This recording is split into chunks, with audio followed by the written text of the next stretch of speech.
The Voice of Isis. Chapter 1. Life's Duties. Whatsoever thy hand findeth to do, do it with thy might. Ecclesiastes. Believe thou not that sitting in dark forests, in proud seclusion, and apart from men, believe thou not that life on roots and plants, that thirst assuaged with the snow from the great range, believe thou not, O devotee, that this will lead thee to the goal of final liberation. The Voice of Silence. Blavatsky, Fragment 1. Many students of the higher life find themselves surrounded by conditions which absolutely preclude their devoting themselves to study and to the observances which seem necessary for self-development. Life often seems to press so heavily upon them that both body and mind are wearied to the point of exhaustion, and both men and women are reduced to a state of beasts of burden. Yet even here, let us seek a remedy. There are two classes of duties: the real duties which must be performed, and the mere superfluities of life which we are wont to call duties, but which we voluntarily impose upon ourselves. No real duty is given you which you have not the strength to perform, or without a purpose to be gained by its performance. Real duties do not exhaust you, for as thy days, so shall thy strength be. Instead of letting any duty arouse in your mind the thought that it can, by any possibility, separate you from the inner light, or from your spiritual development, or your real advance upon the path, or prevent you from drawing close and learning wisdom at the Master's feet, realize that it would be impossible for you to take one step onward while you were leaving any real duty undone. But to attain true renunciation of action without devotion through action is difficult. O thou of mighty arms, while the devotee who is engaged in the right practice of his duties approacheth the Supreme Spirit in no long time. The second class are imaginary duties, or self-imposed tasks, which cater only to superfluities and are fulfilled simply to propitiate the world's opinion. The first duty of each student of the higher life is to make a careful analysis and decide what are real and what are superficial duties, then to so order his life that the real, vital, and first duty of caring for his immortal soul will not be crowded out. To do this, he must look upon duty in a new light. Many persons, recognizing the false light in which duty has been presented, strive to do away with it altogether, saying that nothing should be done that is not a joyful service. While we agree with this view for a certain stage of development, still it is often necessary to require children perform duties which later in life they find to be joyful service. All real duties confront you because in your evolution you have set up conditions which make just these tasks necessary to build into your soul certain qualities in which you are lacking. In short, they are the result of the great law of karma, and without the lessons they teach, your character is incomplete. Hence they are the things which, when they are performed, and the qualities they are meant to develop are incorporated into your being, will give you the strength and ability to take your next step. We hear many say that household cares or business duties occupy so much of their time that they cannot find time to enter the silence. Hence, there is no use trying to live the higher life, since the many interruptions make it impossible. Instead of taking such an attitude of mind, realize that such duties and interruptions are your task, and make them yield you their lesson. Every morning, select some text or thought and fix your mind upon it during the day, making every task, be it ever so trifling, yield something toward the main idea. If you are seeking poise, take for your daily meditation the thought of divine love. Think of this expressing itself as calmness, unchanged and unmoved by anything. If constant interruptions occur, realize that perhaps they furnish just the lesson you need, i.e., the power to remain calm interiorly, in the face of outward activity. Since all real duties are your task, in them lies your opportunity, and in their proper performance lies your victory. Not in the performance merely, but in the attitude of mind you hold toward them, and the manner of their performance.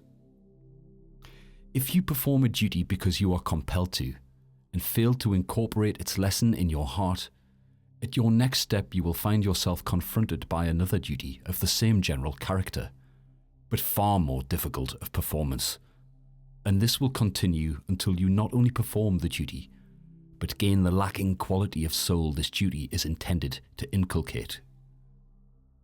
If business cares seem to hold you in a net of sordid money-getting, learn from them the lesson of persistence, that just as no complication in business life can daunt you, so in your spiritual life, nothing shall prevent you from obtaining spiritual gold.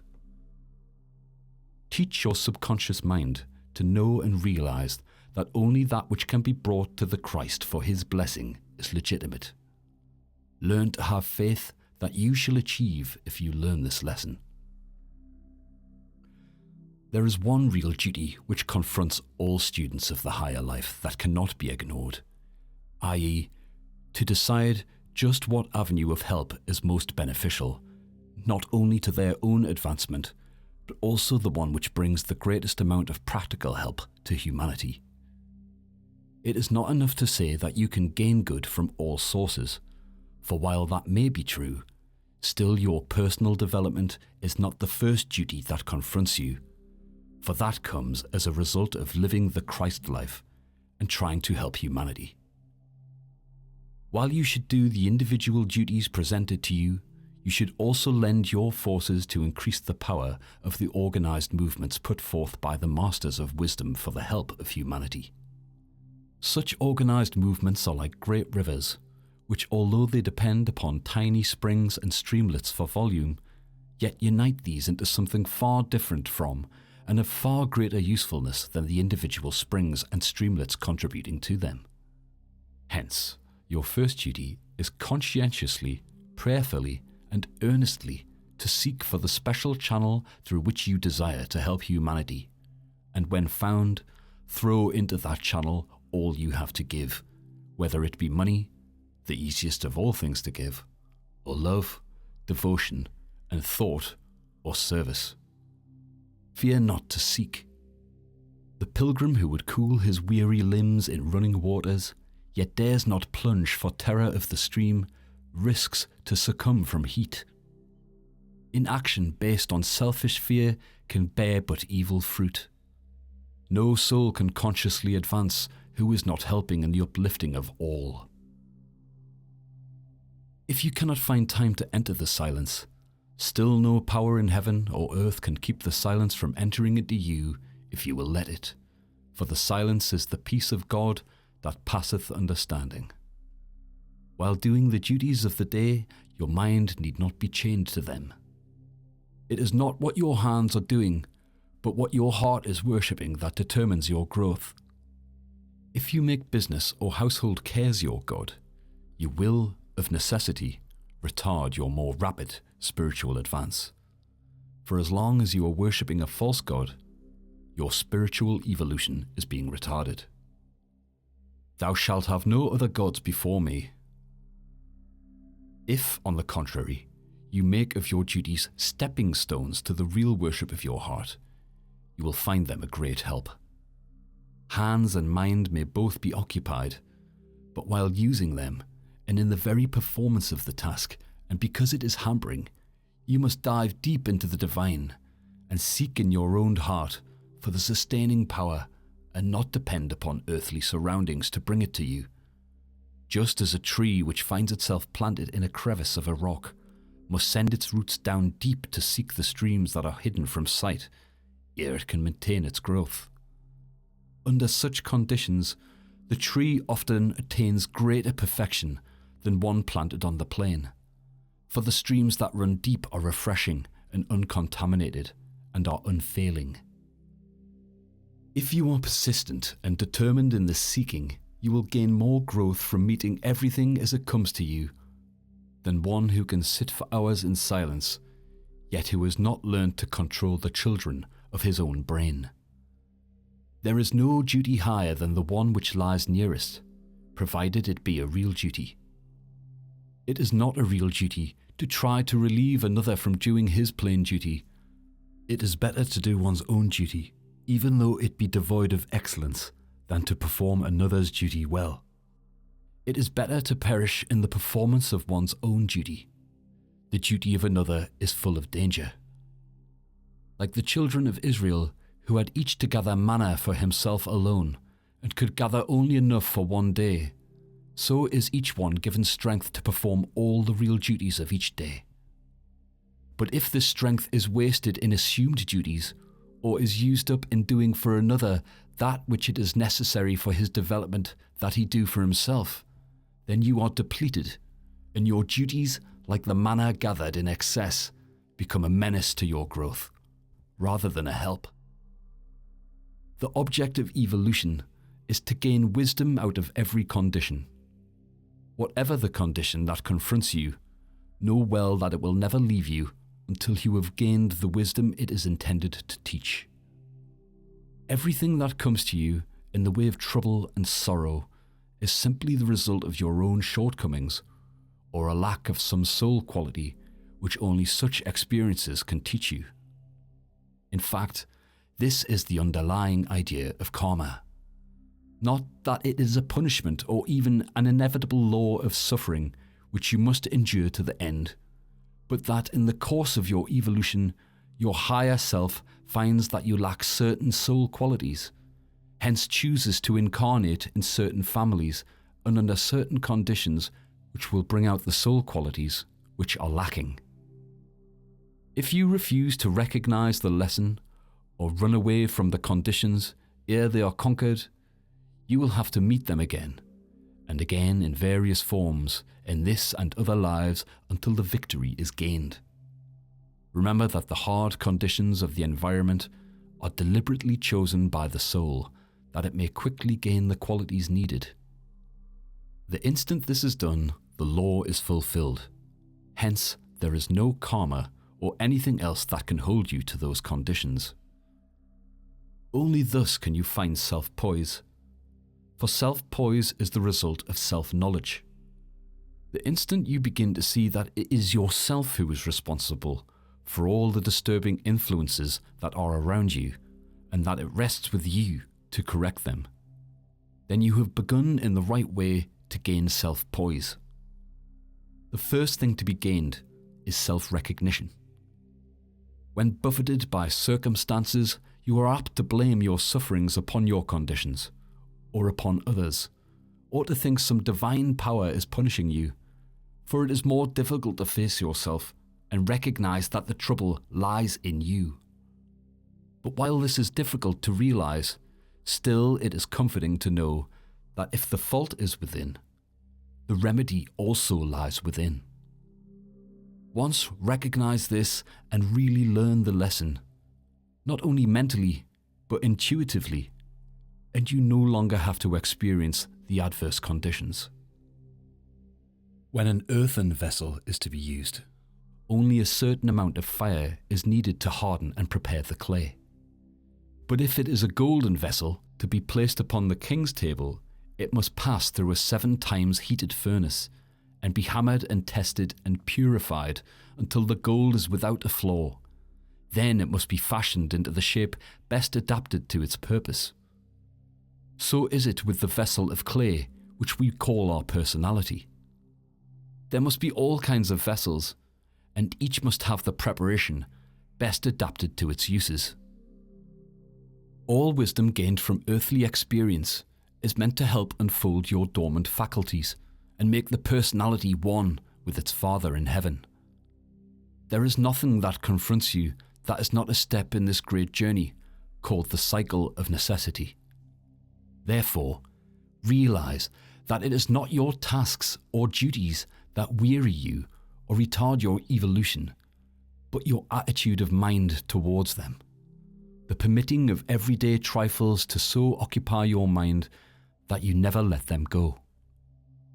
The little joys of life are just as satisfying as the little cares are annoying. While you are facing the little cares, watch out for the little joys. Many little joys wake in the heart until, like a glorious blossom, it opens to the sun.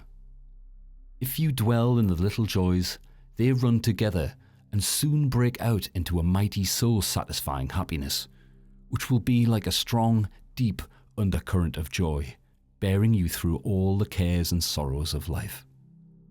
Remember this, and begin at once to look for every ripple of sunshine. Open the doors and let it in. In every heart there is a well, so deep and still that it can reflect only one star at a time, and this star, whatever it be, is, for the time it is reflected there, the guiding star of your destiny. Just as a great telescope can sweep the heavens and focus upon any star desired, so can you have for your ruling star anything you determine to focus upon. If your star be household worries, a desire to live in the same style as your neighbours, to expand your business, or the love and worship of money, or any other condition, even the worship of a personality, while it rains, it shuts out the light from all other stars. Ye cannot serve God and Mammon. Whatever it is that is reflected in this deep well of your inmost heart is the God you are worshipping.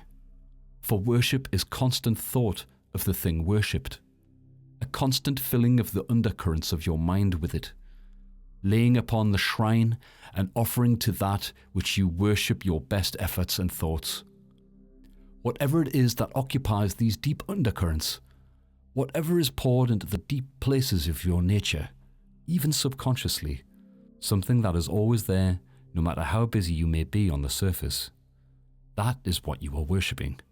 For it is that for which you are giving your life and thought force to create. By currents of force, you are literally moulding the atoms of your bodies into vehicles through which that which you worship can manifest.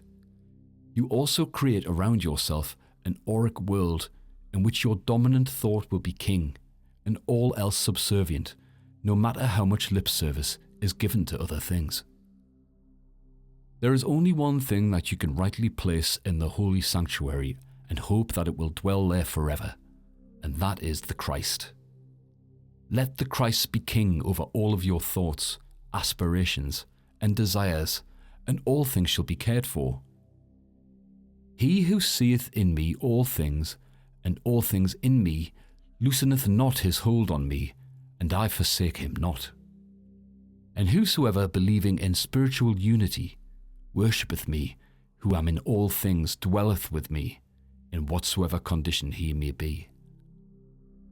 The little things of life may occupy the surface of your thoughts, but underneath all, in the holy sanctuary, the Christ dwelleth, and the Christ careth for all things.